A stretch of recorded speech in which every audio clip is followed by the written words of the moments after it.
Well, I'm absolutely delighted to be joined by this year's first keynote speaker, Shawn Achor. Shawn, welcome. Thank you so much. A fascinating read, your book. I really enjoyed it earlier on today. Good. Give us a little bit, if you would, about an insight into what's behind the book. What's the main idea? So the main thesis is we need to start researching not what was broken, but what was working. So we started looking at what caused people to feel greater levels of happiness or meaning or well-being in their life.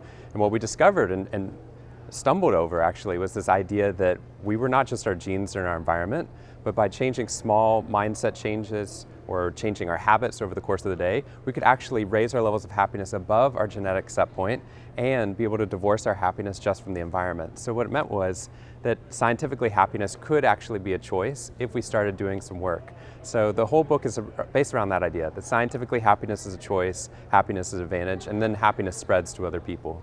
And you talk about 7 fundamentals behind this. What are the 7? So we could go through all of them, but it might be more helpful to kind of see 2 or 3 that Sure. are representative of the whole. So for example, one of the things that we looked at in there is something called the happiness advantage itself. And the happiness advantage is this idea that when the human brain is positive, every single business and educational outcome improves. So it's finding those small little habits that get somebody there. So at the end of my talk today, I'm going to be describing how within 2 minutes, akin to brushing your teeth, you can actually train your brain for greater levels of optimism, which then allow us to have all those health outcomes, business outcomes, educational outcomes, gratitude exercises, attention training like meditation, exercise, journaling about positive experiences, doing a conscious act of kindness for somebody else. Those very small things actually have huge implications in terms of the outcomes in our life. It's just very simple, small things actually tip the balance, make it so much easier to choose the positive, and as a result of that, to reap that happiness advantage.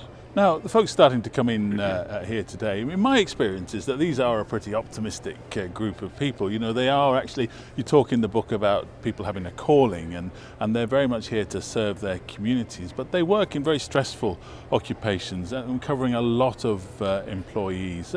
How do you actually go and motivate your staff, your employees to kind of make the difference that you're talking about? Well, this is part of the reason I'm so excited to be here in Seattle, because I think that this research validates the people who have been coming in. This is as I've been meeting people here in the hotel and in the hallways, this research is showing how if you're a rational optimist, if you realistically assess the present, but still believe that your behavior matters if linked to the right people, those are the very types of people who can make positive change within our communities. They're the ones who can be resilient in the face of the challenges they're experiencing. So on the one hand, I want to validate the work that they're already doing and show them that there's research to show how important it is to keep making those steps. But the other side is I want them to leave with a few tools. There are very simple things we could do within our lives or in our interactions with other people that could actually tip them towards the positive. So we're going to talk about some of the work I did working in hospitals, about how we could actually get entire hospitals to improve the quality of care simply by changing the way that people walk around the hallway. Or we're going to talk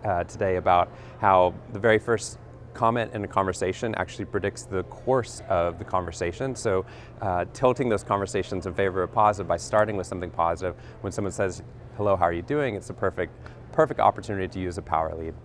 Well, Shawn, thank you ever so much indeed for joining us, and I hope it goes very well. Thank you so much. I'm thrilled to be here.